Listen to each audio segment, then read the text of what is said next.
Franchement, je pas ce genre de documents. Personnellement, j'avais initié une procédure d'obtention des titres fonciers, mais ils ont dit que nous sommes des squatteurs. On ne peut pas avoir des titres fonciers. Beaucoup sont là depuis près de 70 ans, depuis près de 80 ans, depuis près de 100 ans même. Des centaines de millions d'investissements, comme vous le savez mieux que quiconque. Et nous sommes en train de vous dire ce qu'on a eu à dire à Monsieur le Président de l'Assemblée nationale. On ne parle même pas encore d'indemnisation, parce que c'est toujours la procédure finale.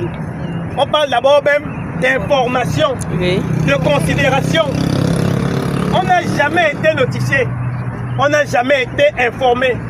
Pendant que nous sommes en train de reconforter nos frères de l'autre côté, qui se sentent seuls, qui n'ont pas de maison, nous sommes surpris de constater qu'on vient nous demander de partir, de déguerpir sur un ton ferme, irrespectueux, de quitter nos domiciles, qui sont en réalité nos vies. Il a été question d'abord pour nous d'expliquer cette réalité-là, Monsieur le Président de l'Assemblée nationale. Exactement. Pour qu'on n'écoute pas demain ou après-demain sur les réseaux sociaux qu'on a reçu des centaines de millions, qu'on a reçu des informations. Le compte est bon et écouté de la bouche du compteur.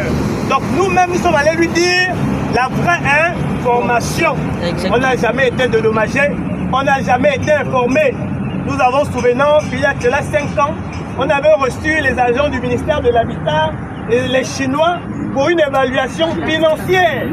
Ils ont disparu. On veut partir, vu qu'il y a un projet de société. On veut tous le développement du pays. Ça engage bien évidemment des sacrifices de part et d'autre.